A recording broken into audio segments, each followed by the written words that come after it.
Welcome back, everyone. Welcome back. It is impossible for us to discuss academia and social justice without bringing up the critical issue of academic freedom.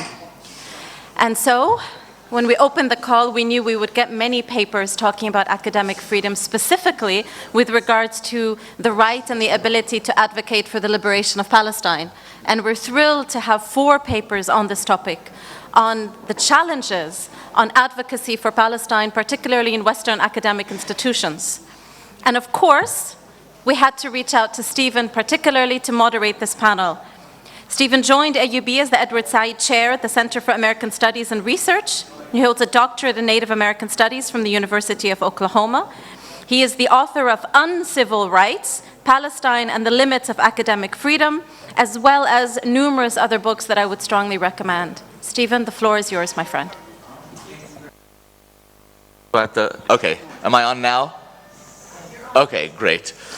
Okay, so welcome to our panel. I want to thank Rania Masri for putting in such work on this, and thank you for attending. We have a really exciting lineup today. We're going to go in the order that we're listed on the program. So I'm going to go ahead and introduce the panelists now, and then we can get started. Our first speaker, Brenna Bandar, actually cannot, she wasn't able to make it, so I'm going to be acting as well as I can as her proxy. And so she sent along some comments that I will be reading on her behalf. And even though she cannot be here, I figured that we can sort of collectively engage, with some of the points that she's raising, I certainly don't want to answer on her behalf, but Brenna is a senior lecturer in law at SOAS University of London. Prior to joining SOAS, Brenna was a lecturer at Kent Law School and Queen Mary School of Law. She's been a visiting lecturer in Canada and South Africa. Her areas of research and teaching include property law, equity and trusts, indigenous land rights, post-colonial and feminist legal theory, multiculturalism and pluralism, critical legal theory, and critical race theory. Brenna is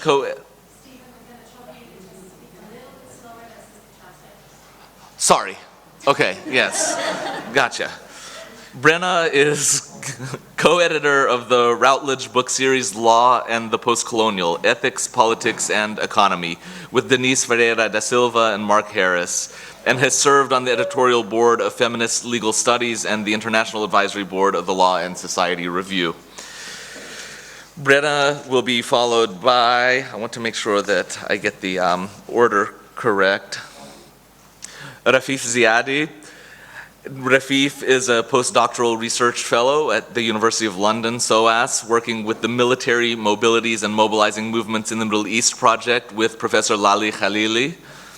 This project explores the development of cities, infrastructures, ports, and transport in the Middle East and Gulf states. Rafif holds a doctorate in political science from York University, Canada, 2013. Her research interests include labor movements and political economy, multiculturalism and critical race theory.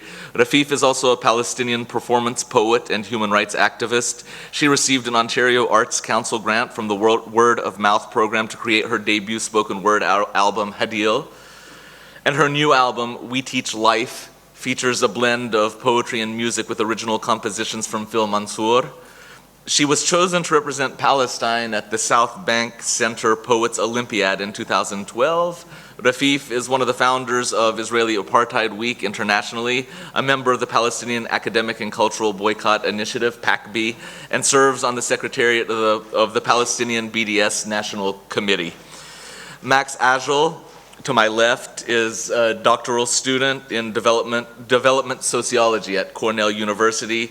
He is studying shifts in Tunisian state agricultural development policy during the post-independence era.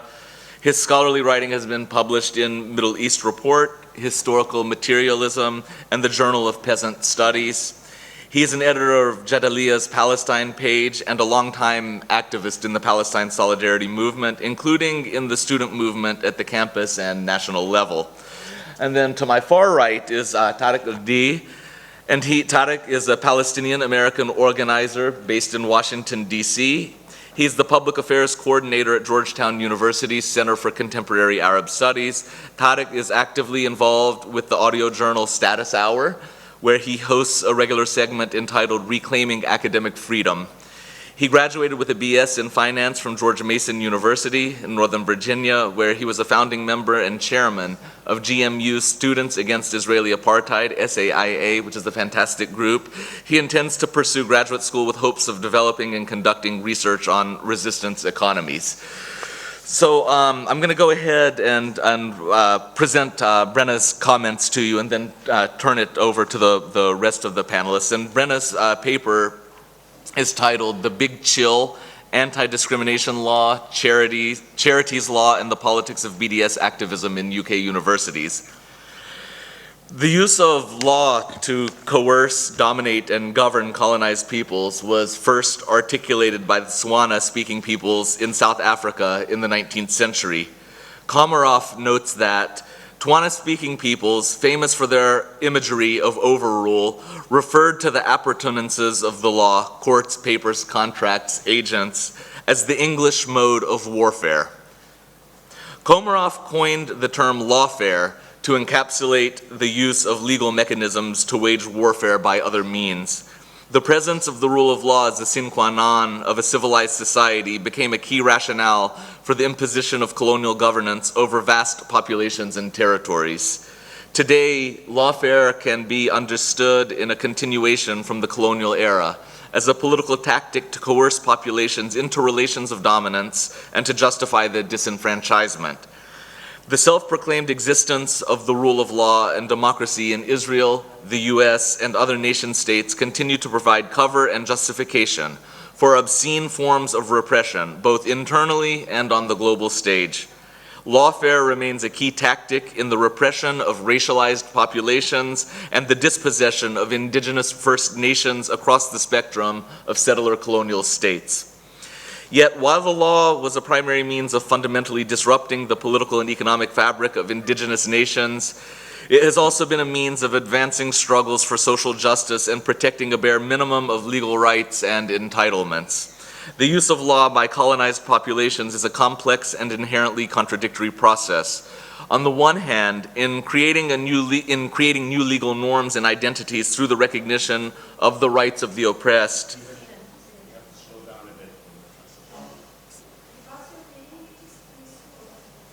Sure. Okay. Take two. On the one hand, in creating new legal norms and identities through the recognition of the rights of the oppressed, engaging with the law invites people to consent, tacitly at least, to their own domination through engagement with a legal system imposed by a colonial order.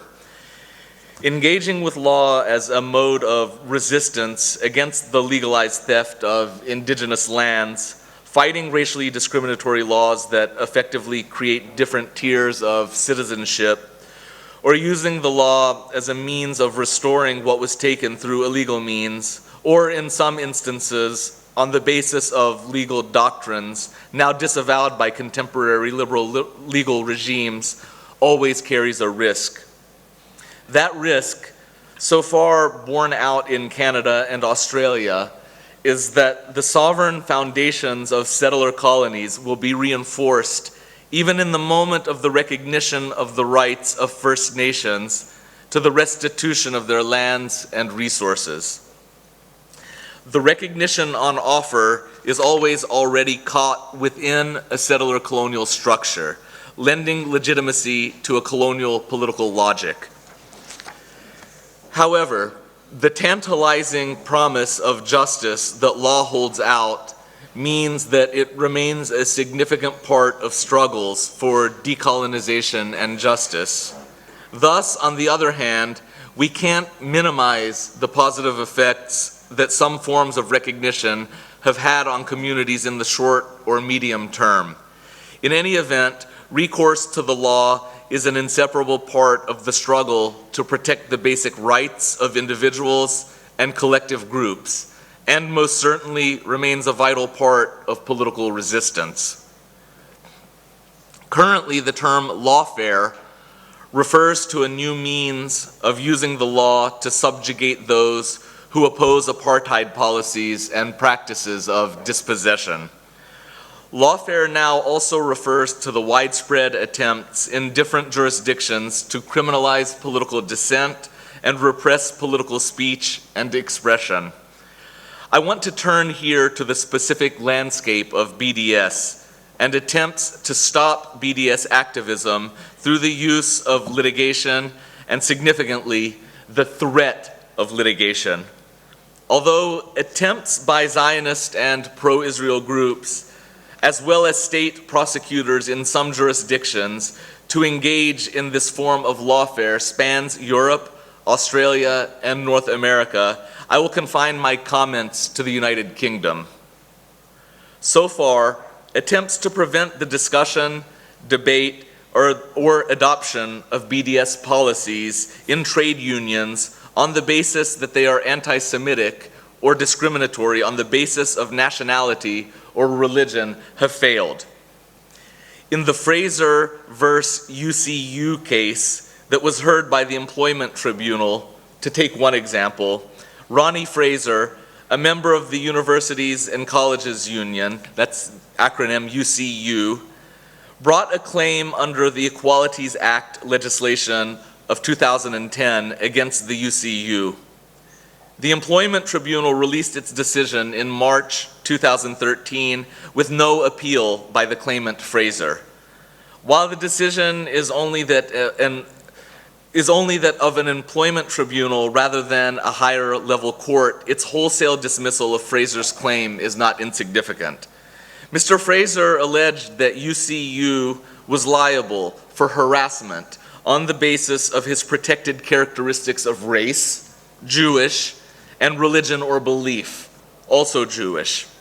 He alleged that he was treated unfairly and with hostility during debates inside the union about the academic boycott, and on the decision not to use a contentious definition of anti-Semitism that conflated anti-Semitism with criticism of Israel. Significantly, the Employment Tribunal found that Zionist political beliefs do not constitute a protected characteristic under the Equalities Act legislation. While the claimant did not make any such claim, the judge notes that Mr. Julius, counsel for the claimant, argued, and here I'm quoting from Mr. Julius, Mr. Fraser has a strong attachment to Israel. This attachment is a non-contingent and rationally intelligible aspect of his Jewish identity. It is an aspect, that is, of his race and or religion or belief. The fact that not all Jewish people have the same views does not prevent it from being an aspect of the protected characteristic.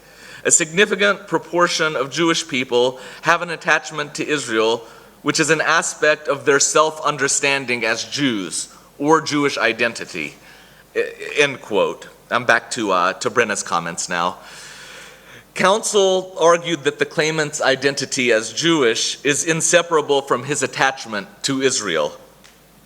The judge notes, however, that no authority was provided for this proposition. We get a glimmer here of the elision that is constantly made by supporters of Israeli policies who brandish accusations of anti-Semitism against critics of Israel. Because Mr. Fraser's identity as a Jew is imbricated with a strong attachment to Israel, to criticize Israel is to criticize his Jewishness. This ruling is extremely notable in its clear and dispassionate detachment of Zionist political beliefs from Jewishness as a protected characteristic under human rights legislation. A further point, not elaborated here but significant in my view, is the tribunal's rejection of Mr. Julius's attempt to extend vicarious liability for harassment to unions. He argued that unions should be treated as a legal analog to employers, and so, even though the law of vicarious liability does not legally apply to unincorporated associations, that is unions, he sought its extension. I mention this because it's clear that attempts to legally suppress discussion of BDS or BDS-related activities can be understood as part of a broader conservative agenda. Other attempts to allege discrimination on the basis of race, religion, or national origin have similarly failed.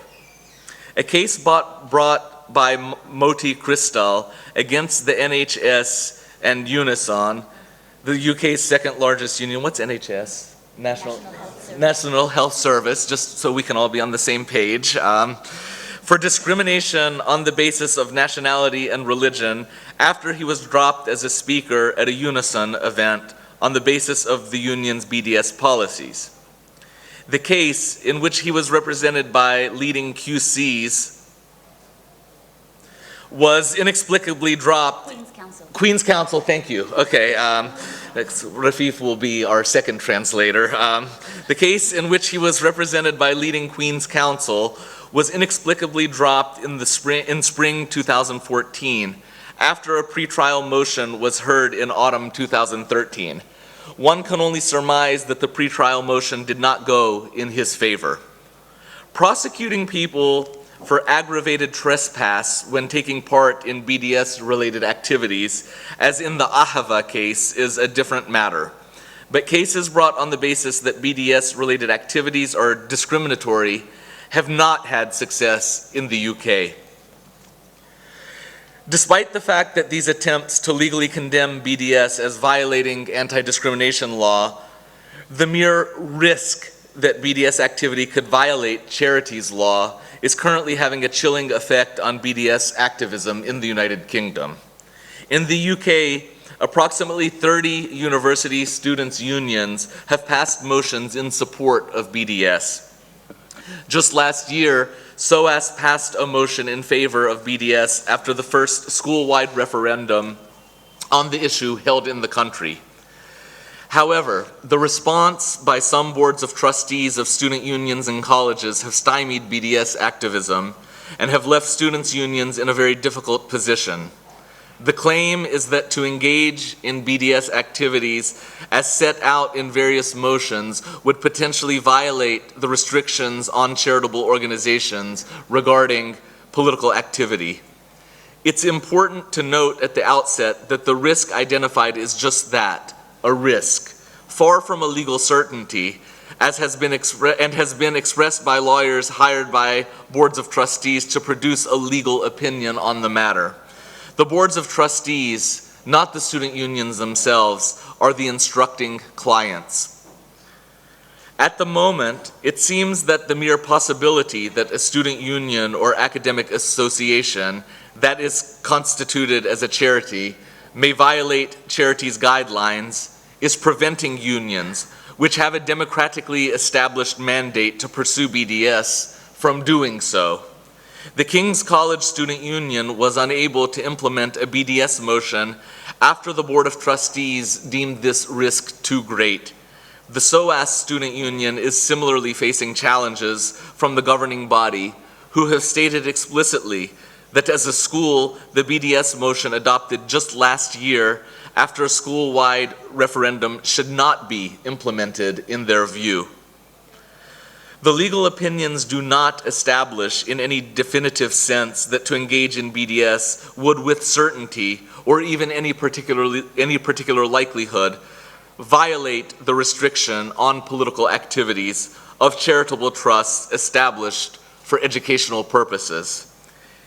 Indeed, charities case law suggests that there is legal precedent establishing the right of student unions to engage in political activities as a legitimate dimension of furthering education. There is no legal precedent, as far as I am aware, that indicates that charitable trusts cannot, as a matter of law, take a position on BDS or engage in BDS activities. It has not yet been adjudicated by the Charities Commission or a court of law. The restrictions on political activities undertaken by charitable trusts relate to three specific things. One, lobbying governments, domestically or internationally, to change laws. Two, a charity cannot transform its sole reason for being into the pursuit of political activities or objectives. And three, A charity cannot support a particular political party. Whether BDS violates any of these three restrictions has yet to be seen.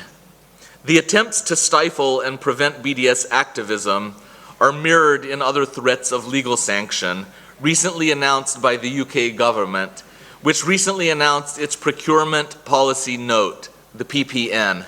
The PPN sets out guidelines intended to make it impossible for local councils and other public bodies to engage in BDS when it comes to the procurement of contracts for services. In other words, the government has told local authorities and public bodies that they risk legal fines and prosecutions if they boycott Israeli suppliers and corporations.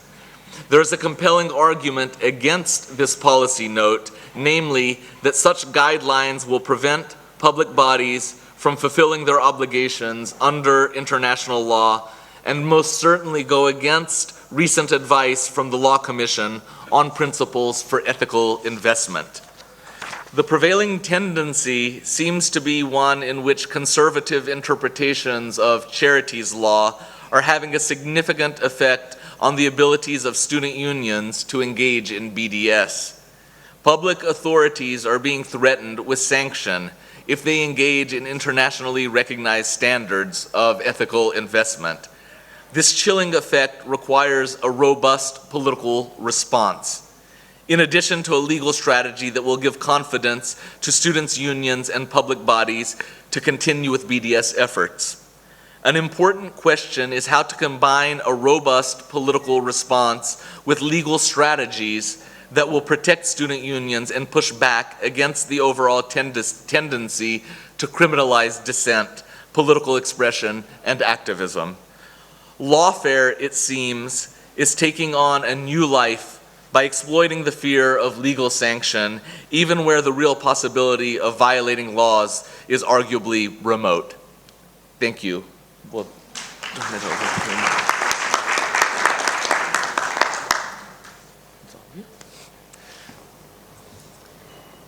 let me start by thanking the Asfari Institute and the Arab Studies Institute for this fantastic conference and for bringing us all together. For those of us who are Palestinian here, we hardly ever get to meet in one place because of, well, you know, because of why. And I wanted to thank Rania so much, and Ili and Hala, for all their amazing organizing, and all the working staff at the hotel for making sure that everything is running and working for us in sometimes difficult circumstances. So, university campuses have long been regarded as spaces for critical debate and organizing, although certainly a space embedded within a broader set of ruling relations. Despite the fact that the production of knowledge in universities is increasingly linked to interests of the corporate sector and funders and donors, as has been mentioned several times, campuses still do provide an important space for social justice and economic justice organizing. The gains made by social movements in the 1960s and the 1970s around academic freedom and access to campus space, although they are increasingly under attack, do give us some space for political organizing. And I talk about these movements because at times we take for granted issues of academic freedom as if they were just a given, but these were always contested and we have always had to fight for them. That the university continues to be a contested political space is perhaps nowhere more evident than with respect to the Palestine solidarity movement on Western campuses. This is most sharply felt in the attacks on campus-based Palestine solidarity organizations like Students for Justice in Palestine, Students Against Israeli Apartheid, and Students for Palestinian Human Rights. Now, in the broader North America, slower? Okay, sorry. In the broader North American context, enormous resources have been marshaled in an attempt to silence criticism of Israel in the academy, usually taking the form of harassing professors seen to be pro-Palestinian and student activists. I don't need to say much about this. A few of those professors are here with us in this room and have had their own battles to go through. Although such harassment campaigns have always existed, they vastly intensified under the rubric of the war on terror, as pundits played on the new nationalist fervor inflected with anti-Arab and anti-Muslim racism. In Canada specifically, where I'll be speaking about today, a very organized silencing campaign has been ongoing for some time. And people are usually surprised because Canada has this image of being the multicultural liberal hub. People think the situation in the US is actually worse, but it's much worse off in Canada. Student activists have noted discrimination in terms of access to space and increased bureaucratic hurdles to Palestine-related events, as well as direct administration contact and coordination with Zionist organizations to make sure that events are canceled.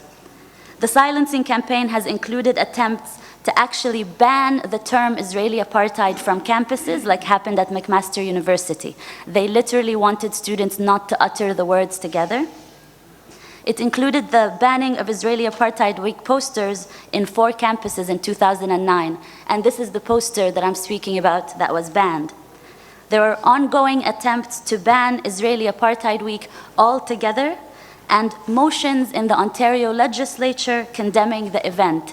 Quite recently, we also had a motion in the Canadian Parliament condemning the boycott, divestment, and sanctions movement in its entirety. Now, this paper focuses on the silencing campaign mounted during Israeli Apartheid Week initiative. I have only chosen Israeli Apartheid Week, though, as an illustration of the silencing campaign, not the totality of the silencing campaign by any stretch of the imagination. So I want to start out by briefly sketching out what Israeli Apartheid Week is and its importance on university campuses. I will map some of the silencing discourses and measures that have taken place against the week. And I want to argue that there is a set of overlapping discourses and procedural strategies aimed at silencing pro-Palestinian advocacy and closing down space in the very physical sense and in the abstract sense for thought. There, of course, comes the usual accusations that most pro-Palestinian advocates are familiar with, accusations of anti-Semitism, that you are signaling out Israel, and that you lack balance. But in the Canadian context at least, and I think in the US as well, there's another set of language that gets used to silence Palestine activism, and it is discourses that are shrouded in the language of anti-racism, actually, where multicultural terminology of diversity and civility gets used in order to shut down debate. What I'm going to speak about now is actually based on around 2 years of research where I mapped out all of the public speeches by Canadian university administrators, Canadian public officials, as well as Zionist organizations, all of their public statements, the parliamentary debates and discussions, statements in mainstream media, as well as freedom of information requests that we made to universities to be able to receive the confidential information that were going between Zionist organizations and university staff. I won't be able to speak about this huge mountain of information that myself and many students worked to put together. I will just try to use some of it to illustrate the arguments that were made. So to begin with, what is Israeli Apartheid Week? Quite simply, it started off as a week of activities. Lebanon had to go further than all of us and make it a month of activities, and I know some of the organizers are here. And it basically comprises lectures, film screenings, social events, mounting an apartheid wall, cultural activities, put on by students in a growing number of places around the world. It started off at the University of Toronto under the auspices of the Arab Students Collective, and then grew internationally from there. IAW seeks to insert a Palestinian-centered narrative and acts as a counter-history against what authors Abu Lughod and Saadi have described as the thundering story of Zionism. Now, politically, what is Israeli Apartheid Week about? It came at a very specific time when the Second Intifada had begun. The anti-war movement against the war in Iraq was ongoing. There were a lot of Palestine contingents and a lot of anger about what was happening in the occupied Palestinian territories and was spreading to all of historical Palestine. But those of us who were refugees outside of Palestine had been shut out by the Oslo peace process. So very largely, the week began by students who were refugees in exile to say that the Oslo paradigm was not working for the majority of the Palestinian people, to set out a settler colonial analysis of Israel and reclaim that history of looking at Israel as a settler colonial regime. But also, very importantly, it was to reinsert the struggle for Palestinian freedom and justice in broader struggles for social and economic justice, and in the Canadian context, specifically indigenous rights as well, because we were operating in a settler colony ourselves. So we needed to make sure that we were building that solidarity in the space that we existed. It was also a claim that knowledge production on universities does not only happen inside the classroom. If you look at most of the curricula, and I'm very happy that Rabab is going to be speaking about the curricula, they're very limited in terms of the Palestine education that we receive. So we wanted to assert that as students that operate inside campuses, knowledge production also happens outside. And I know there were lots of claims today, that students are students and they operate in the classroom and you learn in the classroom. We wanted to break that paradigm. When students are on the picket line or on a demonstration, that is actually also learning. But that movement also can produce analysis for and by movements. So although we were engaging with scholars, it was about activists themselves being able to put forward an analysis and develop it in a sophisticated way. And finally, in terms of Palestine solidarity organizing, Israeli Apartheid Week was coming at a time where the Oslo Accords had decimated the structures of the Palestine solidarity movement and the Palestinian national movement. So previously, where Palestinian students would normally be involved in something like the General Union of Palestinian Students, those structures were decimated. So it acted as a very important space for us to learn how to organize, from the basic things of how do you put on an event, how do you communicate, how do you organize fundraising. And it was very funny that some of the accusations in the first year of Apartheid Week was that it was funded by Gaddafi or the Saudi regime, and the usual accusations. It was funded by a bake sale of very bad manaish that a few of us had actually made. So to go into the silencing discourses, I've divided them into soft and hard approaches. But it's important to note that those two approaches are not actually in opposition to each other. These are the silencing discourses from Zionist organizations. But they act to actually reinforce one another very organically. The end goal is always to shut down Palestine organizing. The soft approach involves claims that Israeli Apartheid Week does not support debate and the fostering of peace in the region, but rather demonizes one side. This approach loves to advocate dialogue groups and joint events and interreligious dialogue. Already they want to take the issue away from the fact that it's an anti-colonial struggle as if it's a religious struggle. The hard approach works much more directly to ban the week and organize counter-events to the week. The soft approach camp argues that ignoring the week is the best way to move forward, and instead they opt for organizing counter-events that highlight so-called positive aspects of Israel. The softer approach emphasizes targeting any IAW support that might be garnered from other institutions. So if any gender studies center or any other center dares to support or endorse Apartheid Week, they will then attack them. They won't attack Israeli Apartheid Week directly. Under the logic of the soft approach, just to give you one example, which I found quite hilarious, they created a computer game called The Peacemaker and displayed it on every single university campus across Canada. The Peacemaker was a game where you can choose to be an Israeli or a Palestinian, and you both make concessions and decide how peace is going to be achieved. One of the concessions on the Palestinian side was if you can give up the right of return. I didn't play the game. In 2010, the soft approach created their highest budget campaign yet. It was an advertising campaign titled "Size Doesn't Matter." This was them trying to be hip and attract students in the most absurdly gendered way, where a Canadian woman would speak to her Israeli partner and say, "Size doesn't matter," and he would point to the state of Israel. The innuendo was quite clear, and it didn't catch on with students whatsoever. Now, on the other hand, the hard approach is much more direct, with advocates making calls to ban Israeli Apartheid Week and speaking directly to university administrators and having meetings with them, and organizing confrontational counter-events. For example, in 2008, the Simon Wiesenthal Center, in partnership with Betar Tegar, organized a series of lectures called No Radical Islam Week. In 2008, pro-Israel activists countered Israeli Apartheid Week with Islamic State Apartheid Week. This was before Daesh ever existed. They were predicting something there. The problem with this approach is that it alienated so many Muslim students on campus who would previously never think of organizing with Israeli Apartheid Week, who saw all the Islamophobia inherent in these events and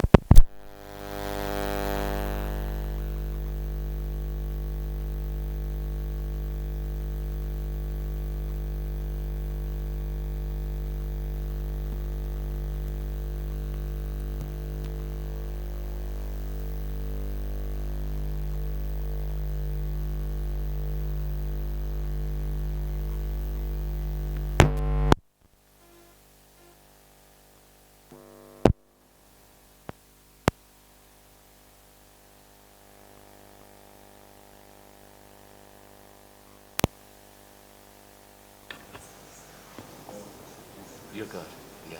my sincere apologies to all the wonderful translators. I apologize for speaking the way I speak. So this was the reaction of Zionist organizations to Israeli Apartheid Week. But then you also had university administrators. The university administrators started by introducing student codes of conduct or harnessing and working students' codes of conduct in certain ways to make sure that procedures were stricter regarding the use of campus space, introducing these policies that seemed neutral on the surface, but the intention of them was very much to make sure that there was no more Palestine student organizing. For example, there was the temporary use of university space policy procedures, TUUSP, in 2004 at York University. This required an assessment of high-profile, controversial, or high-risk external speakers. Under this assessment, the Palestine Solidarity Group on campus was supposed to pay for 10 police officers when Norman Finkelstein came on university campus to speak. And this was supposed to come from the budget of the group itself. Now, what this assessment was, no one actually knew. We were not given the procedures, we didn't know what they were assessing them for. All we knew was that these assessments were ongoing. A lot of the organizing happened through the OPIRG, the Ontario Public Interest Research Group. So we started putting on applications for events, multiple events on many different topics. Venezuela, Bolivia, human rights, child labor, any topic you could imagine. And what ended up happening, the only ones that would be checked, the only controversial ones that would come back to us were the Palestine events, where we would have to have assessments of the speakers. One of the ways this was fought was that there was a refusal to pay a 5,000 Canadian dollar fee when Tariq Ali was supposed to come and speak about Palestine at the university campus. And then we took the procedure forward in order to fight it and continued not to pay for these fees. And that was sort of one way of contesting these mechanisms. So the charging of security fees, making sure that these assessments were happening continued and continues to this day, and we keep fighting it. But there was another measure as well, where university administrators kept talking about how spaces were being monitored. So on one hand, they would say, we're not going to shut down the week, there is freedom of expression, it's not our job to do so, but we are going to very much be monitoring, and they used the language of monitoring these events for hate speech or other types of behavior. For example, one of them said, we assured Hillel that any hateful or anti-Semitic statements expressed by the organizers of Israeli Apartheid Week or their guests would be dealt with according to the University Code of Conduct. In one of the Freedom of Information requests that we dug out, the university administration had already coordinated with a Zionist organization how they were going to cancel an event even before the students had put in their request for getting the event space. All of this, of course, is shrouded in the discourse of civil discourses, civility, and making sure there's comfort on university campuses. Canadian officials also jumped onto the fray of attacking Israeli Apartheid Week, and in 2008, 2009, we started to see them coming out with public condemnations.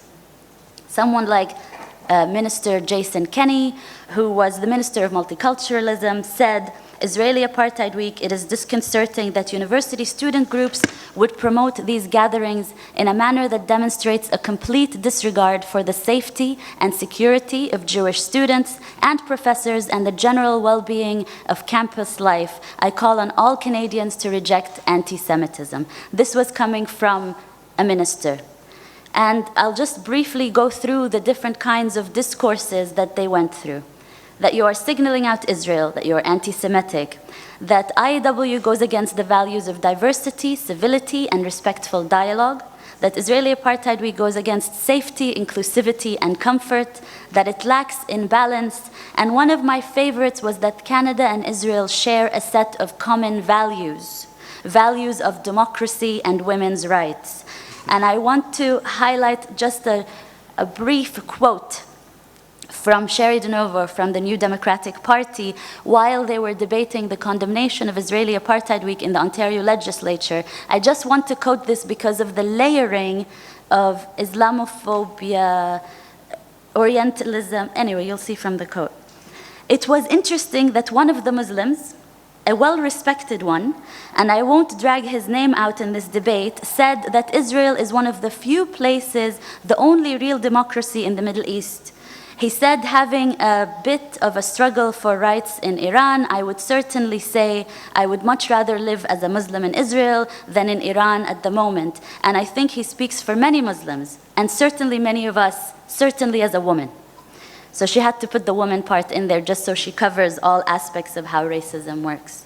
There's continuous attempts to also brand the term apartheid, the use of the term apartheid, as hate speech. And there was an entire session on combating anti-Semitism. I will wrap up by just saying, as I started with the poster, the reaction to the banning of the poster was to make it into stickers that have ended up on every university campus, on every back of toilet door, on every space. And what I would say is, one of the things that the Zionists are really struggling with and the silencing campaign is struggling with is when you try to shut down movements, it actually instigates them to continue struggling. And one of the good ways to gauge the strength of a movement is to actually see the silencing that's against it. So I think the movement is doing well. I think we're succeeding in opening up space. But echoing Brenna's paper, lawfare is also going to become stronger, and we have to be much, much more ready for it on all our university campuses. Thank you.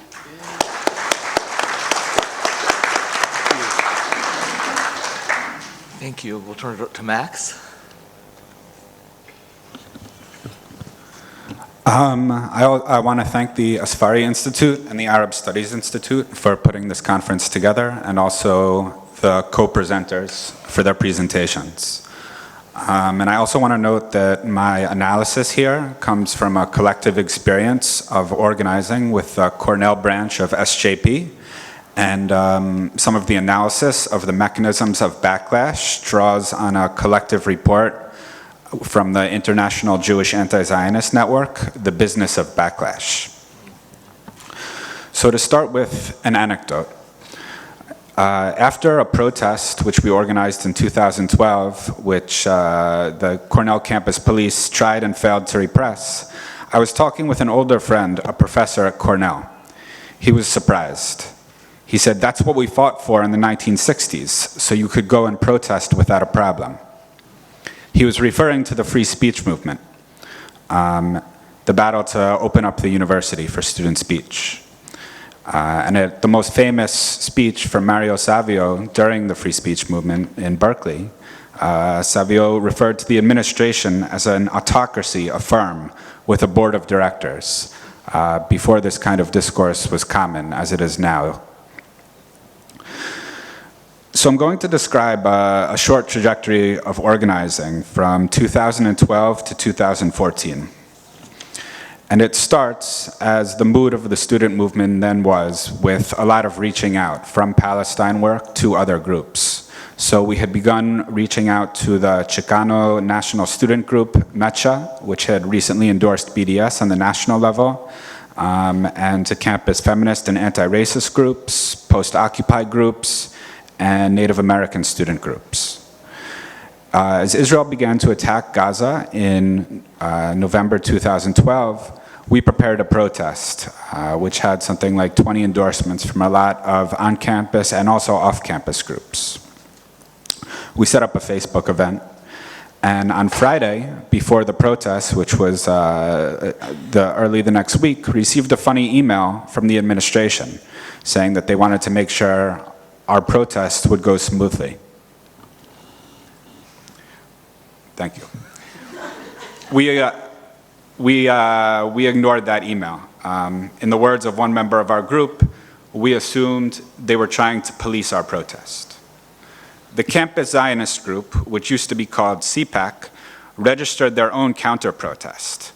We ourselves had not registered our protest. At that time, the campus code, which had been rewritten in the 90s, stated there appears to be no need for a mandatory permit procedure for demonstrations outside. Of course, had there been a mandatory permit procedure, we would very unlikely have asked for a permit anyway.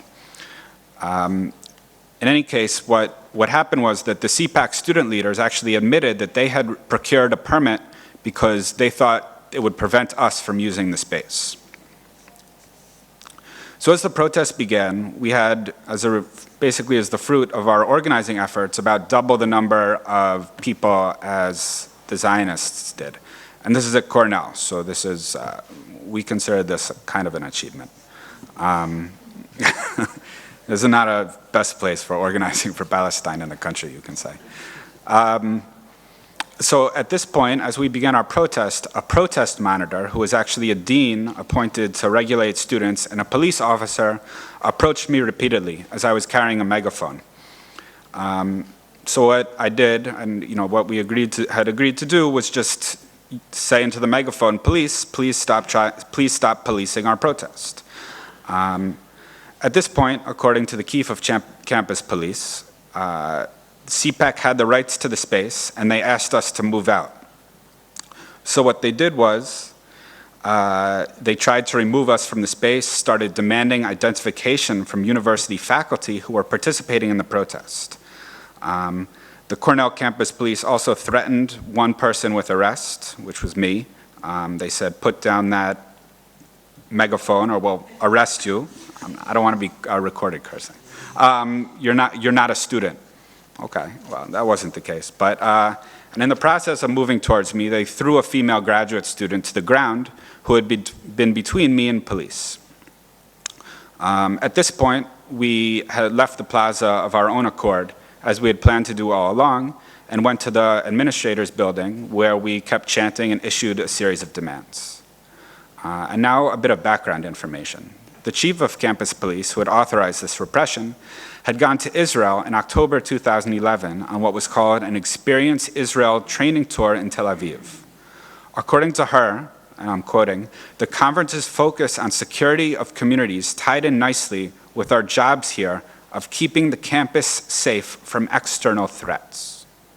As she added, you need to find a balance between academic freedom as well as keeping people safe. And she wasn't joking. This is like, she meant this. The tour is designed by a consulting firm called MK International Security Training, run by a former South African and Israeli army officer. Both, he's got the full spectrum. One of the students on CPAC's executive board in that year, in 2013-2014, was a camera campus fellow. And they would subsequently put on events, including a speaker from the Foundation for Defense of Democracies, which receives funding from Sheldon Adelson and the Sarah Scafie Foundation. I'm going to briefly I'll return in a bit to the implications of those funding streams. So in response to this repression, we consulted very closely with our faculty comrades, including many who had been at the protest. They put forward a resolution through the campus senate to form, and I'm quoting, to form an ad hoc committee to investigate any interference with freedom of expression, academic freedom, and freedom of peaceable assembly. The university, meanwhile, was in parallel carrying out a whitewash, interviewed no student participants, and concluded the campus police officers present stepped into the fray in a well-intentioned attempt to referee what became a very intense verbal confrontation between the pro-Israeli and pro-Palestinian groups. The conclusion was that, in short, the university may have diverted some speech, to where we don't know, but it did not suppress speech because of its content, nor act to censor or discipline any participants for expressive activity. The faculty report took several months to write and was based on interviewing about 30 people. Confirmed that there had been a threat of arrest, acknowledged that a student had been knocked to the ground, and affirmed the right of faculty to participate in peaceful demonstrations, that the right to ad hoc assembly for the purpose of free speech and expression without the necessity of filing a notification should be preserved and protected, and there was an explicit charge to event managers and the police should be to protect rights guaranteed in the First Amendment.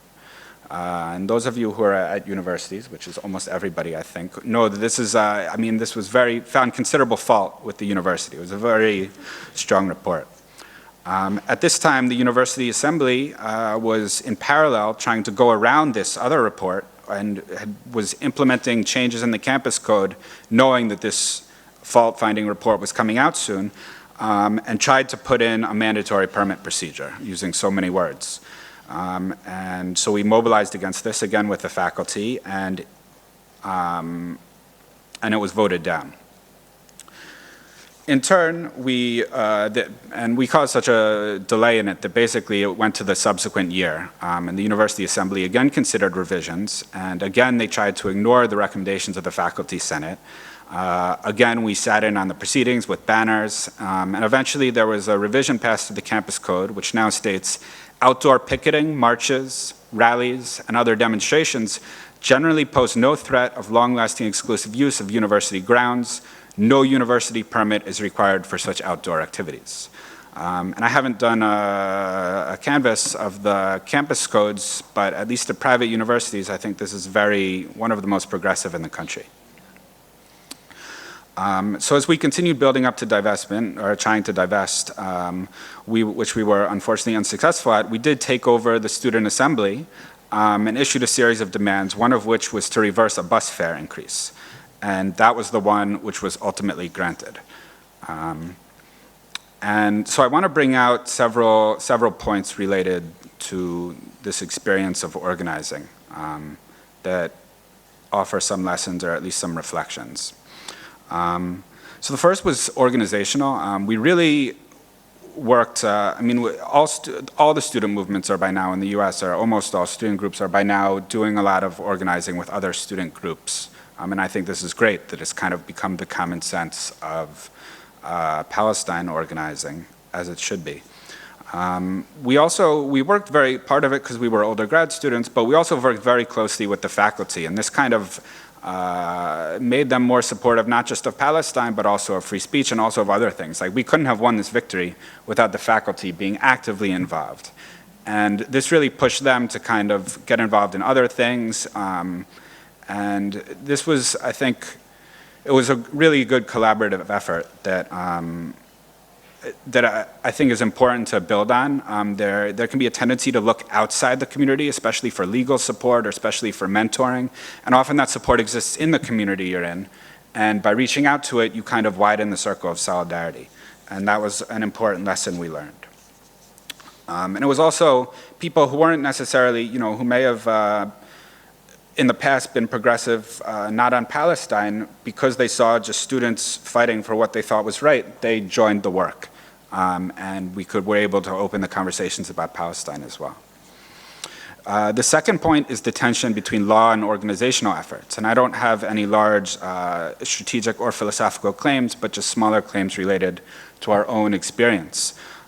We all know that law, and as Brenna did the philosophical claims, so I'm just offering some brief things. Obviously law is troublesome because it's a product of power which comes from below and above, and it's a compromise, and it reflects the existing power relations in a sense.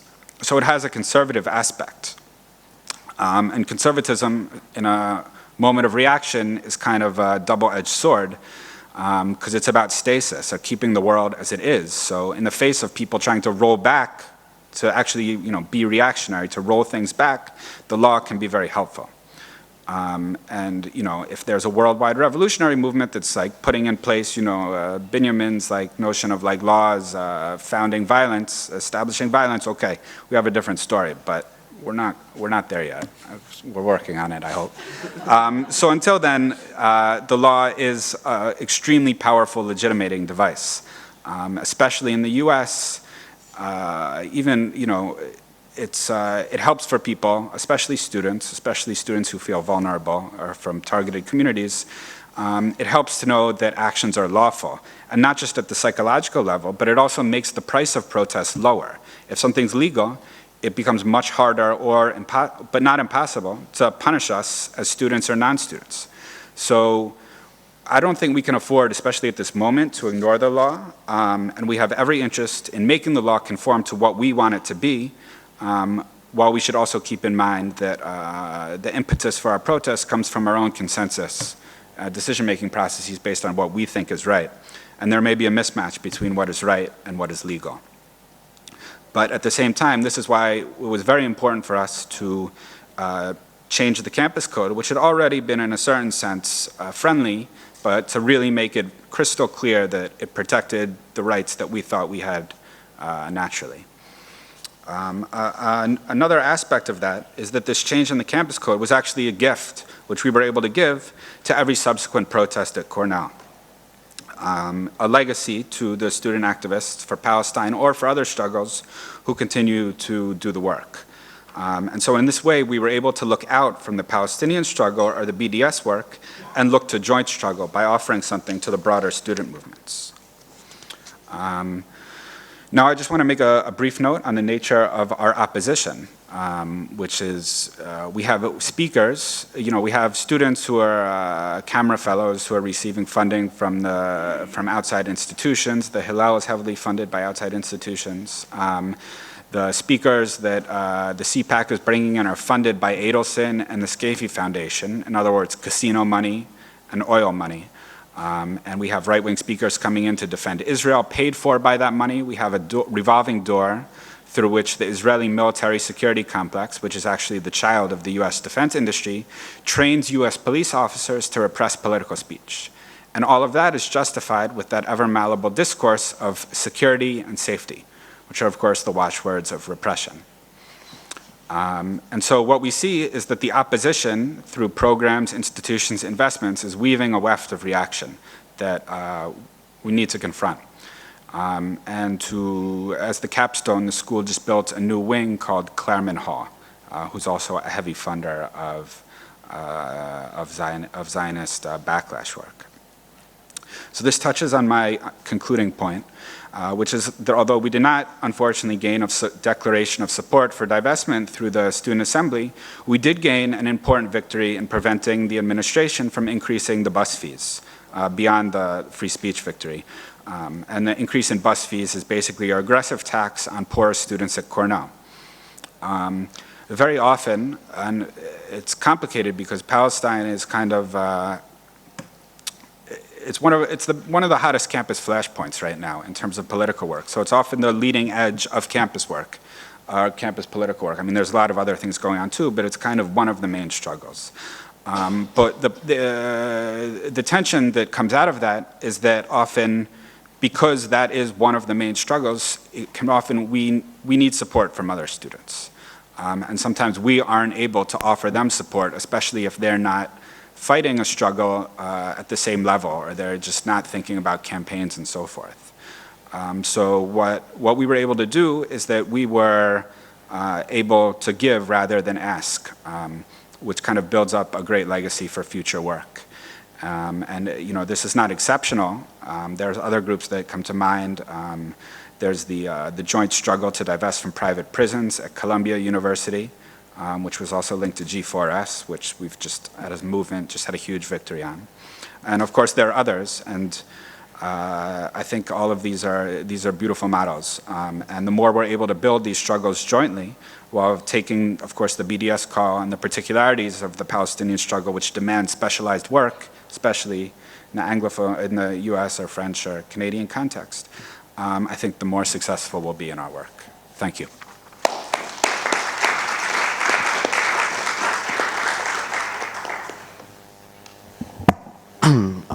So I would also like to express the gratitude my co-panelists already expressed to the Asfari Institute and the Arab Studies Institute, as well as everyone who has made this weekend possible.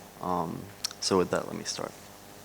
So my paper goes into much more detail of the events that I'll discuss today, as well as employs network analysis to better understand the inextricable links between the neoliberalization of the university, the decreasing autonomy of faculty and appointing professors, and the influence of donor aid on the administration's relationship with the rest of the campus community. But for the purposes of today's talk, I'm going to discuss the forms of discrimination that we faced as a student organization, and hopefully there will be time I can discuss how I can elaborate a little bit more on how we overcame that. So when you walk, oh, I forgot to do this. So when you first walk into George Mason University, you're going to see a big banner that seems to catch the attention of everyone who passes by. Let me just get to that.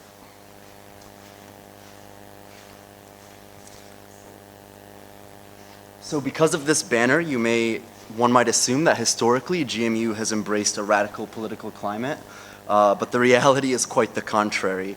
We need only go back 3 years to observe the dramatic shift in discourse on Palestine and the emergence of student groups who are committed to radical politics. GMU Students Against Israeli Apartheid first formed as an ad hoc committee during Israel's Operation Pillar of Cloud. While an SJP already existed on our campus, they were and continue to be ardently anti-BDS and find protests to be too radical.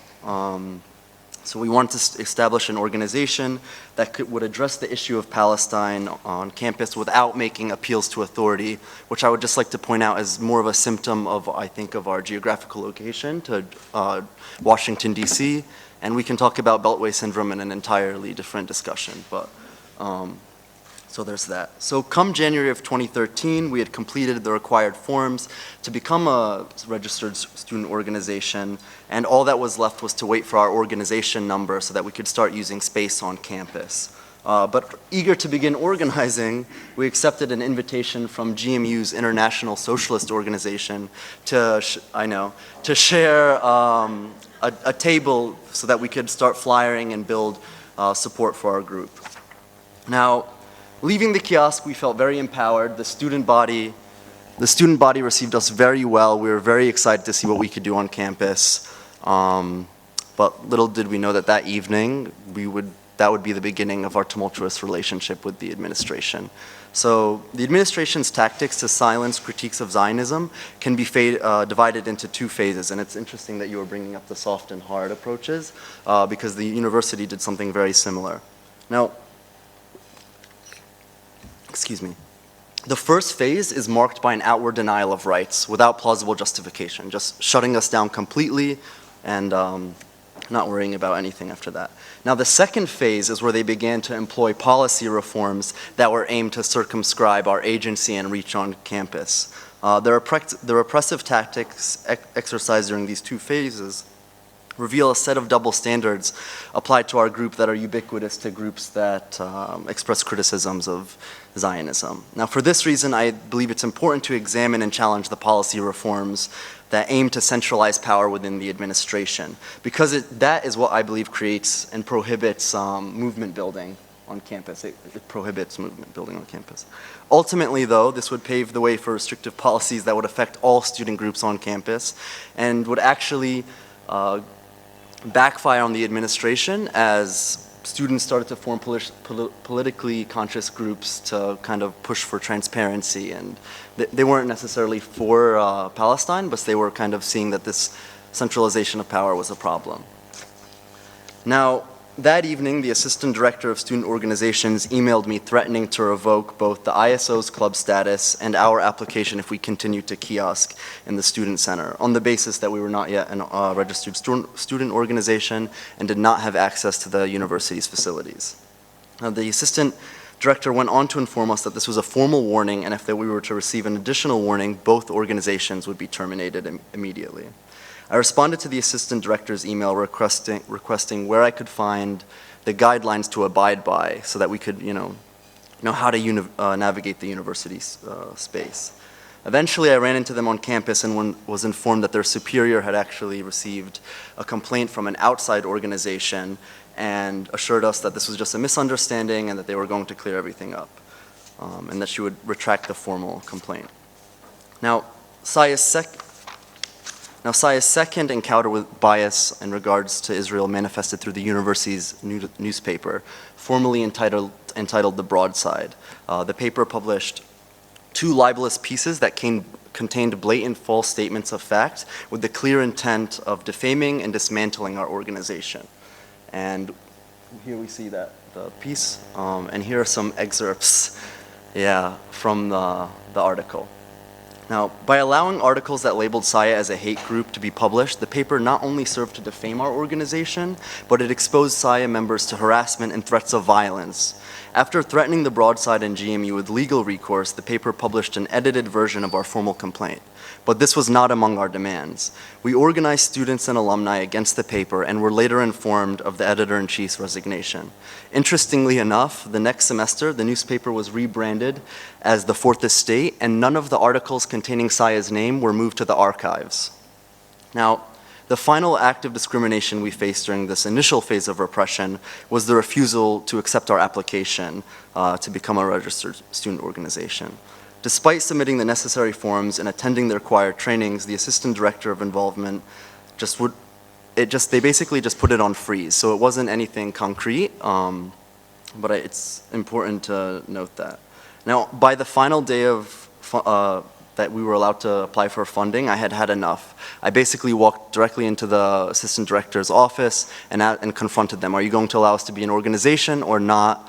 And she looked kind of stunned, and I really just made it clear to the administration that it was in their best interest to have us as an organization, because then we would have to follow their rules, whereas otherwise we were going to be able to just do it whatever we wanted, and you couldn't deny us anything because you're not giving us anything. They gave us our organization number. And now this would conclude the first semester of Saya as an organization, and would also mark the shift in the way the university would interact with us.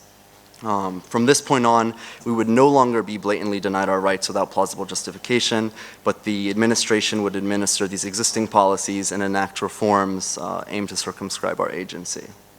Now, on June 19th, we had finally received the email retracting our formal warning.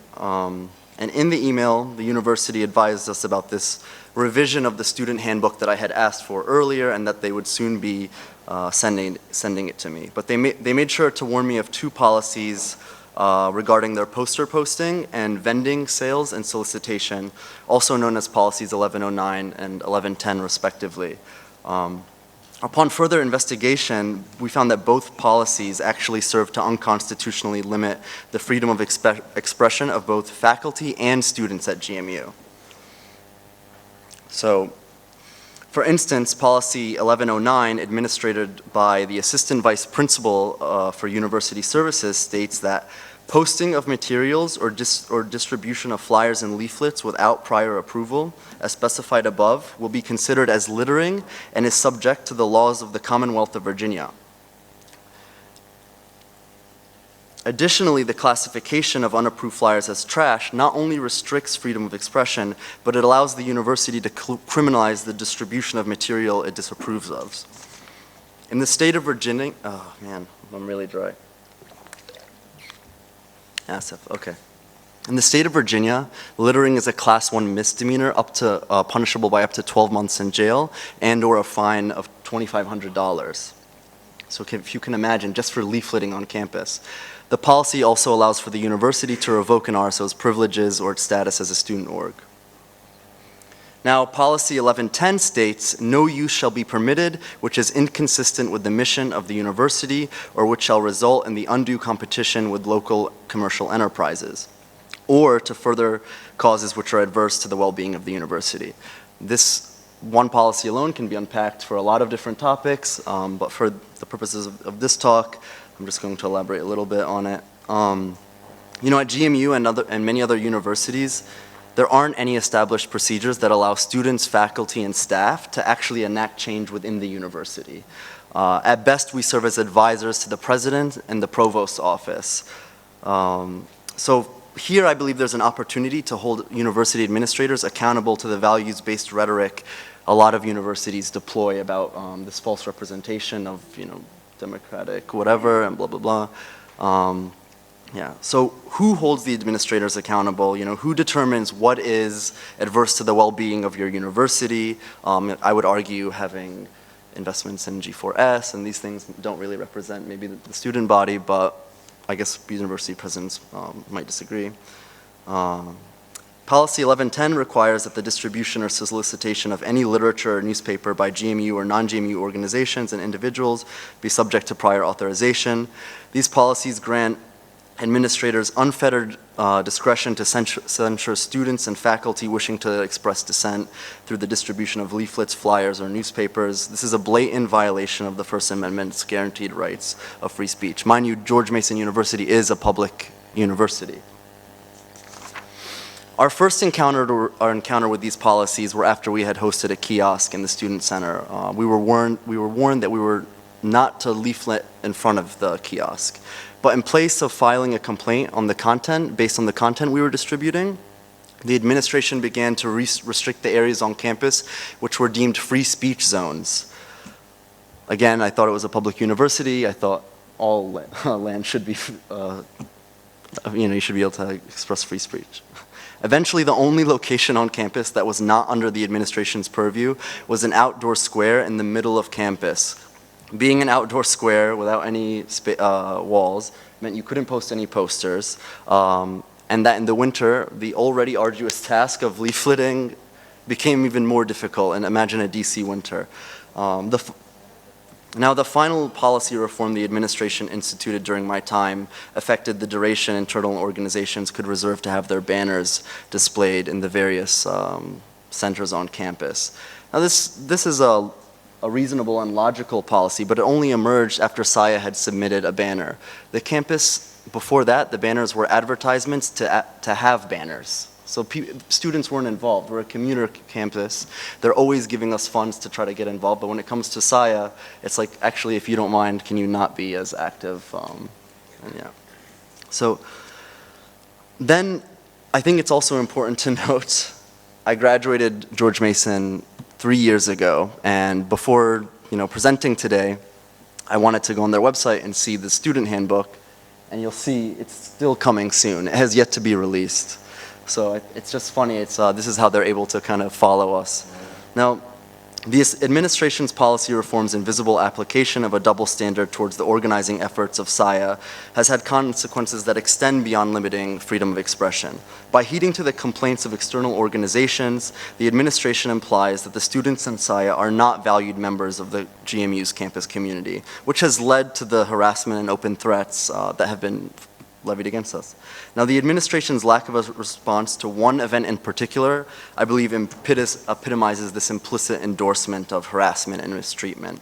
On November 5th, 2013, GMU's Israel Student Association and Camera Campus Fellow hosted an event secretly funded by Hillel entitled Our Soldiers Speak, which discussed the humanity of an Israeli soldier. Leading up to the event, the members of GMU, SIA,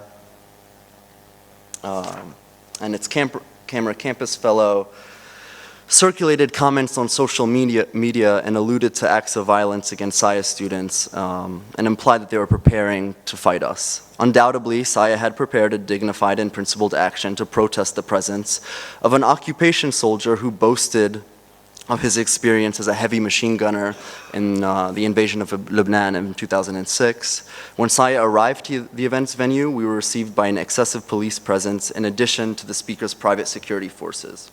We were told all types of recording devices were prohibited and that our bags must be left outside the door if we were to enter. The event started late and attendees were forced to wait in the hall while the organizers filmed and attempted to photograph our faces. When the event finally did begin, the event's organizers, including the director of Hillel, input our university IDs into an online document before allowing us to proceed into the small auditorium one by one. The practice was eerily reminiscent of my experience with flying checkpoints with occupation forces in Palestine. This tactic not only served to intimidate SIA members participating in the walkout, but it was clearly meant to frame us as a dangerous entity on campus. Now, the university's refusal to address the environment of fear and tactics of intimidation employed during this event is quite concerning for a number of reasons. One of the main reasons amongst Palestinian students participating in the protest was how would their personal information be used by the Hilal's executive director. Would he hand it over to the sergeant in the IDF? You know, how could this affect our families back home, our ability to get back into the country? In the past, this individual has publicly called on his Facebook page for students to galvanize against the hate and lies of SIA. As a a staff member of the university, we must call into the question the potential abuse of his power he can have by having access to students' information. Now, in closing, I just want to kind of discuss the ways to get around these restrictions imposed upon us. I think by not succumbing to these tactics of intimidation and just showing you're going to keep doing the work, it's quite empowering, and I think that's what really has pushed other student groups on campus. For instance, I know at AUB, students aren't allowed to leaflet either on campus, you know, but are there rules in your handbook that say that you're not allowed to project onto the walls of buildings and, you know, these types of things to get away with, or to get your message across?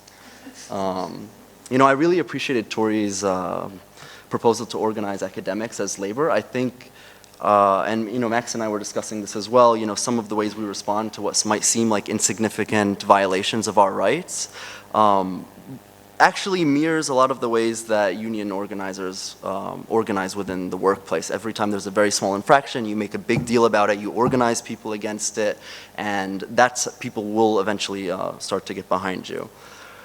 By not releasing the student handbook, the university is able to advance its tactics of repression through the innovation of the student movement. And this is actually happening on other universities now. So as we're developing our tactics, the university is almost in parallel finding ways to repress us for the future.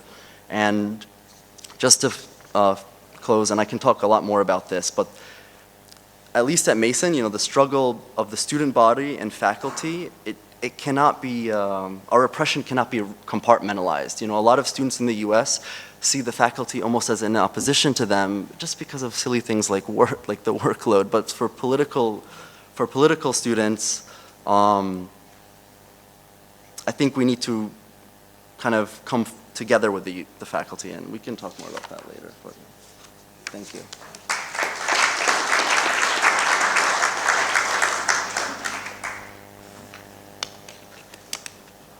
Well, thank you very much to our three speakers and to Brenna in absentia. We have half an hour, Rania, would you say?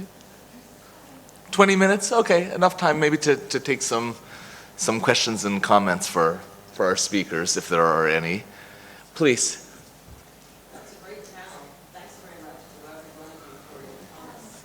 I actually have questions for everyone. Can you move the microphone, please?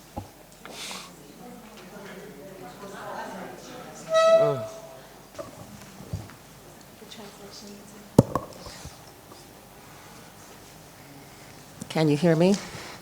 My name is Susan Prattis. I'm at the AUB. I'm in agriculture, so I'm on the science side. And I want to preface my questions just because I've had sort of an unusual experience in the sense that I'm probably the only person here who is taught not only at a very well-respected, prominent Arabic American institution, but also a very well-respected, prominent Jewish institution in the U.S. I was previously a yeshiva university professor, and I've had students who were Israeli as well as Jewish American, and have had students who are soldiers, and I know there are divisions in the Jewish community. Even with that, I am extremely sympathetic to everything that you've said, because I also had the experience of listening to President, I guess, Bibi, talking about Zionism and Israel when I was part of a crowd of Jewish students, staff, and faculty, and they had no idea I was there. And so it was a very illuminating experience, and that was probably about 15 years ago. And much of what he talked about 15 years ago, he has continued to act upon. And so I have a series of questions for you, starting with Rafif. I'm wondering if it is at all possible to think about ways in which you develop space for dissent that uses some of the U.S. organizational model. Now, I understand that there are some differences in terms of the law between the U.S. and the U.K., but I'm wondering if it's possible to use a way of developing organizations that support BDS that could be indirectly linked to the student organizations on campus, in the same way that we have nonprofit organizations of different categories in the U.S. They're not all 501c3s. They can be many other types that support, in the same way that you've been talking about other organizations that support some of your opposition. And so that would be one question that I had. I'm also wondering for Max. Cornell has a very long history of activism, including the civil rights history, where we had a series of black students who took over the campus. That continues to this day, not only on campus, but with the Black Lives Matter. I'm wondering if you could perhaps consider and comment on any of the parallels that occur between these different protest and resistant movements. They have been successful at various levels within academia and outside of academia. I'm particularly curious in that way because I think that there are some things that you could draw very directly from your experience in protest movement and protests. The one at the University of Missouri has been very successful in terms of modifying administrative strictures, in terms of legal standing, many other types of things. So, and that did not start in the university. Black Lives Matter started outside of the university. And then finally, for my last speaker, Tariq, very, very, very interesting. I'm curious if you could perhaps talk about ways in which you could bring Palestinian perspectives, and this is actually applicable for all of you, into the faculty and into the administration. One thing that strikes me is that all of you have, in different ways, talked about how the administration has been in opposition to you in your institutions.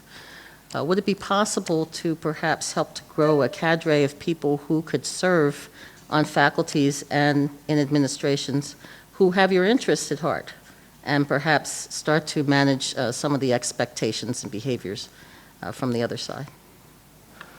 Okay, thank you. We're gonna take a few more, so I hope you're sort of remembering them, so we can get more voices in.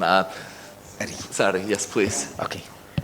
Thank you so much for all the panelists today. Very interesting, and I would like we grasp the occasion today to think how to resist against a lot of assaults against BDS. In Arab Council of Social Science, we try to monitor this, and we saw just the last months, I mean, how many attacks. I mean, just 2 days ago, Italian Middle Eastern Studies, they supposed to have a meeting, and the mayor say, I will withdraw all the subsidies if this panel will happen, etc. So I have two suggestions. First, whether we need to start not only to monitor but to punish all institutions who halt the freedom of expression about BDS or Palestine in any academias. I mean, Western, European, Arabs, etc. The other one is I would like also to think sovereignty and Palestine in a different geographical geometries. It means that Ain al-Hilwi is part of Palestine. So should we think about BDS starting punishing any regimes, including Lebanese regime, who until today didn't allow the Palestinians the right to work, our basic human rights. I mean, and if we are facing at EUB nowadays a problem of work permits. Palestinians and Syrians, they are not giving the work permit, and because of the very racist Ministry of Labor, and I think I would like BDS to extend its mandate to deal with such issues. Thank you so much. Okay, thank you, and we'll take one more.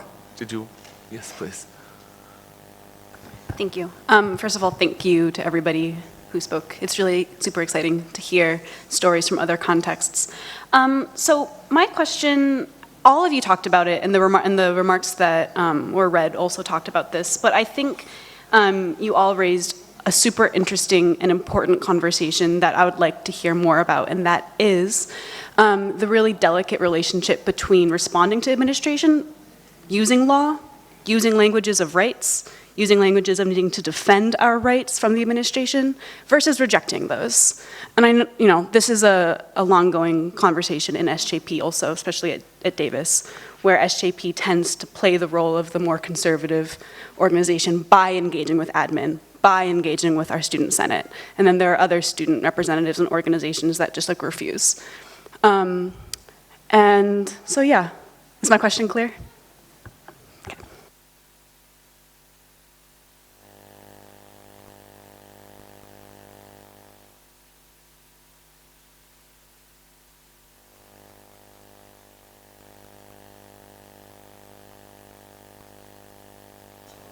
Check. Okay.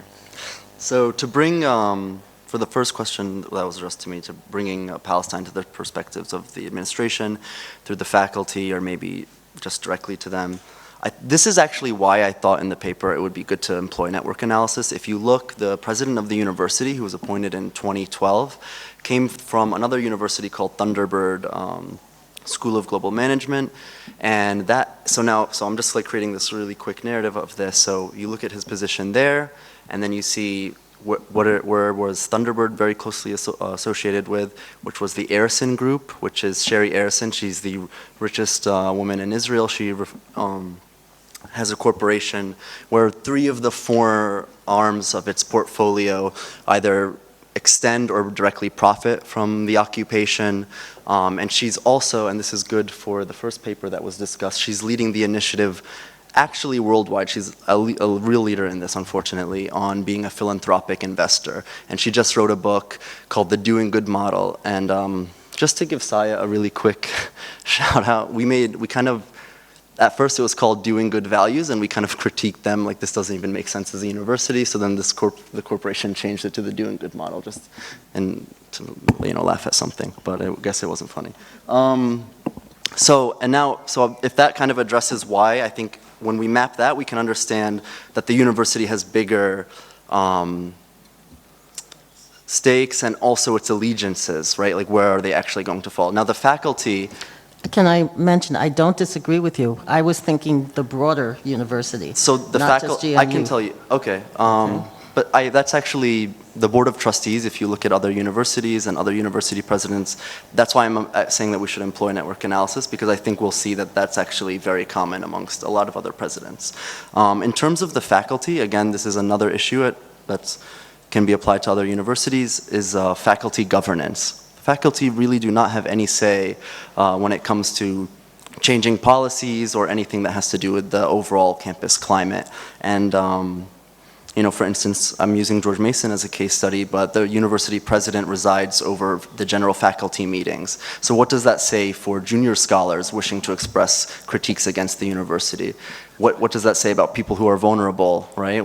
Especially when, and this is talking about the appointment of professorships, at George Mason, much like other universities, and I don't want to speak to all, it's the provost and administration that makes the final say of whether or not a department will accept a professor.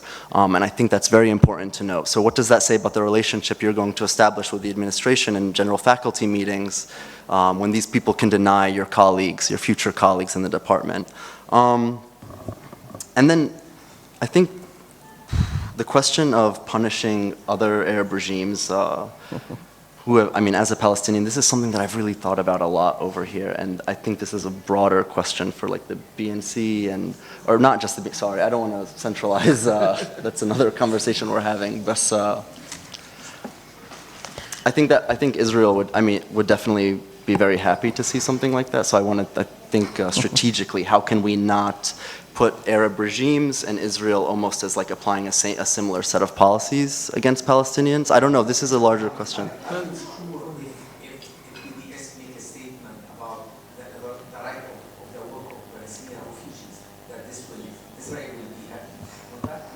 Yeah. I wouldn't assume that faculty are powerless, no matter where they are at what level. Let's let the panelists sort of go through it. Yeah. So this is something, again, I think I would like to see the dialogue for, but using I think I'll talk to yours more because I feel more comfortable with that. So using the language of rights versus outward refusal, I'm at Mason, we really just didn't listen to the administration, and they did punish us, but that really pushed campus climate. I mean, today you see the flyers, this hangs in the main atrium when you walk into our university. If you look at Barnard College getting temporarily suspended just for saying SJP on a banner that was drawn with green, like paint, this is a big deal, and Columbia has a much larger, a longer history of political activism than Mason. So I think there's something to be said by employing your organizing efforts to be that radical or militant in your efforts. And then I'll pass on and listen, so I don't take any more space. Thank you. On your question about other organizations and working with other organizations, it's always difficult in 15 minutes to draw out years of organizing, and Apartheid Week has been going on for 12 years. One of the things that emerged out of the organizing was a group called Faculty for Palestine, that is a network of faculty all across Canadian campuses that is working on academic boycott of Israeli institutions and working to support students. And actually, in some of the discussions we've had today, we've sort of had this narrative of, is it a student movement or a faculty movement? I think we need to change the way we look at the university, that it's not faculty and students, but also the working staff, and that it is one community that keeps the university going. And Apartheid Week has had that right from the start. So there was Faculty for Palestine, there was engagement with trade unions. The Canadian Union of Public Employees passed a motion, and specifically at York University, my local 3903 passed a motion to support Israeli Apartheid Week. You mentioned the very good point about trade union tactics. We actually had people who were experienced as stewards on picket lines to come to any protest that we were doing, and that connection was extremely helpful. Anti-poverty groups as well, indigenous rights groups. We had Palestinians who organized Israeli Apartheid Week go up to land reclamations in places like Caledonia and support land reclamations. We also made sure that there were student organizers represented on community and Palestinian organizations like the Canadian Arab Federation and Palestine House. The Canadian Arab Federation was a pan-Canadian organization that actually got established in 1967 in opposition to the war. But both of these community organizations were actually defunded by the Canadian state after accusations of Semitism. They used to get funding for training in languages, and they lost all of their funding. So even if we have these institutions, there is still a power disparity, and our allies are clearly demarcated very differently from the types of allies that Zionist organizations have, and we like to keep it that way, actually, because they'll ally with everybody. In terms of the legal analysis, I mean, of course, this is always a tension. Do we play the game and register? Do we go by the handbook or do we not? And one of the ways we creatively went around it was we had one registered group and one unregistered group. That doesn't have to go on record. But I think that there's ways around that. I think it's very important to still contest legally these issues. One problem that we're starting to face, though, is that they are hiring very well-known firms that are giving them legal opinions, and we can't get those same legal opinions. We cannot fundraise to that level. And also, we don't want the movement to become a fundraising arm for legal fees either. I think our greatest strength is to keep organizing. Our greatest strength is to make sure that we do these things. There has to be legal strategies, just like there have to be media strategies, but I think sometimes we have a tendency to fetishize the law. And we need to make the law work for us, not the other way around. In terms of the BNC, BDS, Palestinians in Lebanon, I think we have to distinguish that the BNC is a civil society coalition. It is not the Palestinian Liberation Organization. We need the Palestinian Liberation Organization to be speaking out more about Palestinians in Lebanon and Palestinians in Syria. And we need the president of our Palestinian Authority to stop getting on TV and saying, I want to see Safad, but I don't want to go back to Safad. I think part of the problem begins there. We need to revive our Palestinian institutions. BDS, one of its 3 demands is the right of return. There is no discussion about that. It is central. The groups, all of the groups within the BNC fully agree. But in terms of political power, it's not really, the issue is not really within the BNC itself. I think our political institutions need to be shaken up a little bit because it's really embarrassing. Thank you for those questions. You're blank. Oh, I think you're good now. Okay, yeah. So in response to the question about parallels and how we relate to the past, I mean, compared to what went on in Cornell in the 60s, the only approach that's reasonable to have to the past is humility. You know, they took over. They took over a hall with there were multiple takeovers. There were huge collectives. A lot of the protests they did led to the democratization of the university, or partially to the imposition of student government. Which at that point was a progressive institution. We didn't come close to that level of struggle ever. It's not going on now, so we did some research about it, especially in Occupy-related work, or work that came out of Occupy, and they did like an amazing thing where they actually did a tracing and an analysis of the holdings of all the trustees, and there was a huge book of like a very nice work of political economy that's in the archives. But there was draft resistance and takeovers, and they founded Africana Studies Center, and we haven't done that. So that's the basic attitude. There's it's natural that students, you can enter a self-triumphal or self-congratulatory mode very easily, especially when knowledge of the past tends to be systematically forgotten in movement work, and it's hard to hold on to. But I think, yeah, that's basically my answer. And I think that also touches on this question of how we relate to existing institutions. And I think there's no one answer. For example, going through the student assembly was not very useful, except that it exposed the student assembly as totally corrupt. Because they tabled our resolution, which is why we had to take it over the next week. Whereas the faculty assembly doesn't fight hard enough, but it pushed through the resolution, which of course then we had to keep fighting in order to actually get the recommendations implemented. So it's just different. It depends what its composition is. I don't think there's any one answer in the current context, and you just work through the institutions when it makes sense, and you don't in terms of registering our organization, they give us a lot of money. Cornell's a rich school. I mean, so we can bring in speakers and we can put on events, and this is part of the work. And if you don't have resources, it's much harder to do work. And so and then there's other things like the protest issue. When they interviewed me when they were writing up the report, they were like, "Would you have gotten a protest?" I was like, "Well, I can't speak for the group, but speaking for myself, we have a natural right to protest, and it's like unnegotiable. Of course we would never have asked for a permit."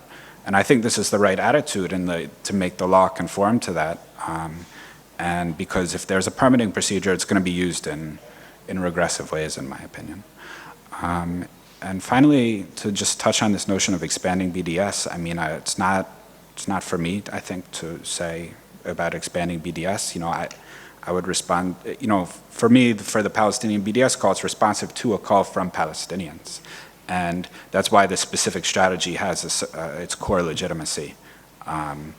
And if there's other specific calls coming from Palestinian refugees in Lebanon that comes through their collective decision-making processes, then we can respond to it. But so that's the way I look at it. Or especially, I don't know, there have been some academics talking about BDS Saudi Arabia, and I do think, you know, I think this is like missing the boat for Saudi Arabia, in the sense that what needs to happen to Saudi Arabia is the U.S. special relationship with Saudi Arabia needs to be cut off. That, but that's an arms relationship, that's a financial relationship, and that act has its legitimacy from, you know, anti-imperialism in America should adopt this stance. And I just think that's distinct from a BDS, which, you know, we recognize and lift up, especially because it emanates from the Palestinians under occupation, who asked for this support and solidarity and pressure tactic in order to put their struggle in a better position. Thank you. So we are quickly running out of time, so if we can get two very quick questions and then very brief answers, I think we'd be able to squeeze them in. Please, go ahead. It's really more that a comment about the context in which the speakers come from, and some of us in the audience come from. I think the comment about BDS against Arab states or Arab countries is ridiculous. But I want to say something about the fact that, you know, the position or the context in which the panelists work in is very different than what people here in Lebanon, let's say, or Jordan or Syria, or the context that we are in. So I was a student in the early 2000s, and of course, in the US, sorry, I was a student in the US, and of course the most important thing was BDS and Israel. And we didn't, because the Israeli argument was like, well, we hosted the Jewish refugees after World War II. Why don't the Arab countries host the Palestinian refugees and everything will be okay? So our argument was that it's not the Arab states, it's the Israel that created the refugee, the Palestinian problem.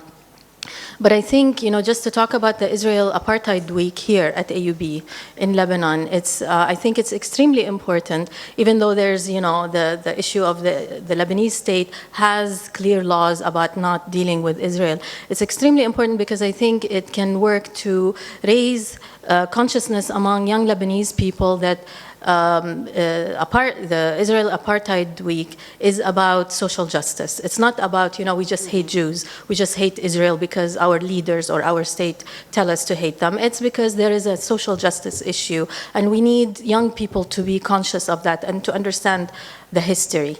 But at the same time, it would be very fake if we have an Israeli Apartheid Week when we don't talk at all about the rights of Palestinian refugees in Lebanon and the conditions under which they work. So I think there's a balance. But the issue of, well, let's boycott the Arab states, how are you going to boycott, the Palestinian refugees in Lebanon? How are they going to boycott Lebanon when that's the only place they have to survive? So anyways, I just wanted to raise this and to say that for Israel Apartheid Week in Lebanon, it just cannot work without raising the apartheid against Palestinian refugees at the same time. All right, thank you. And Rayan, close us off.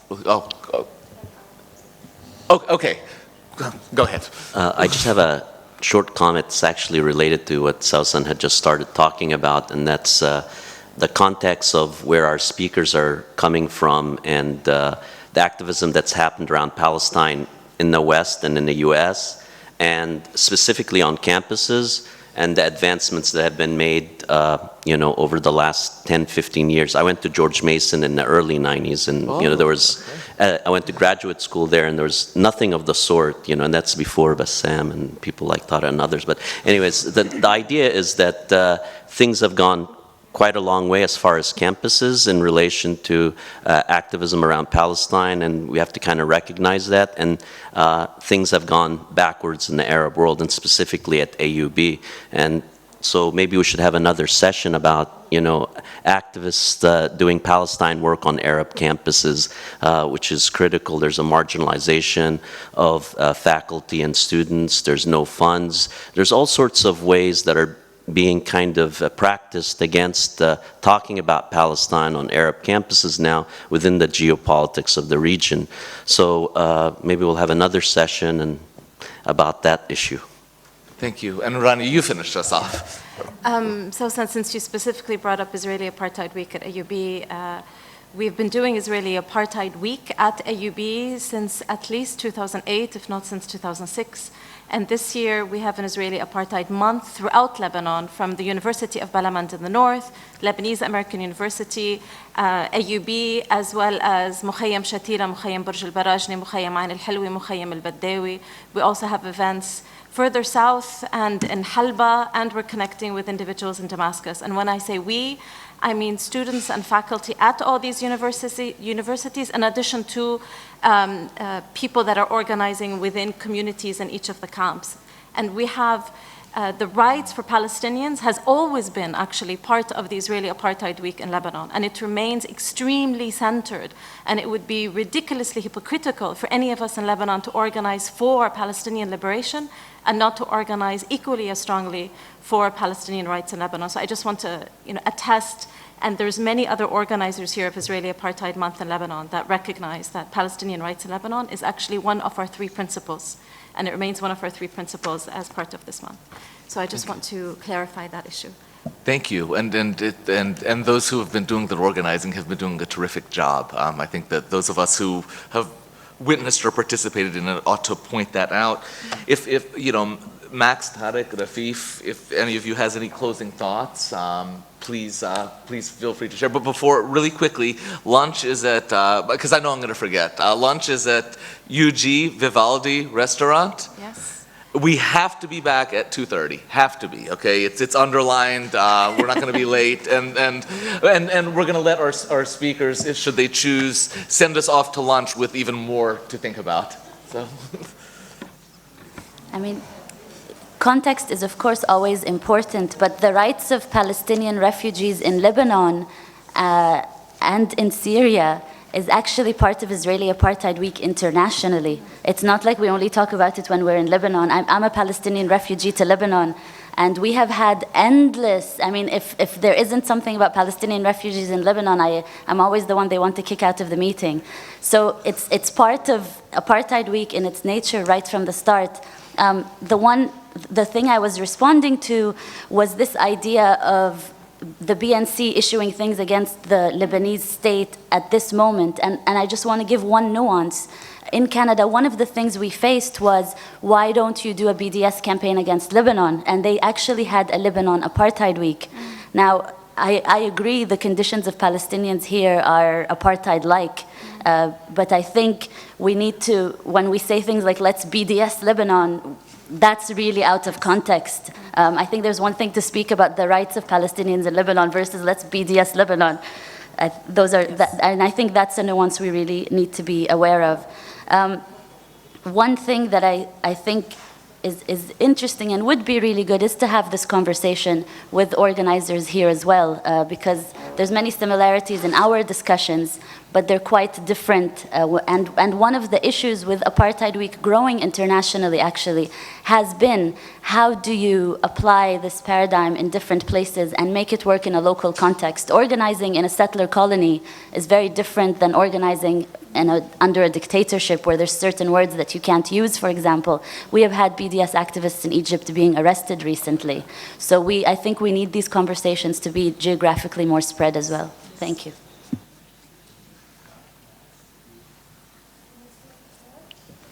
Stephen, can I? Yeah.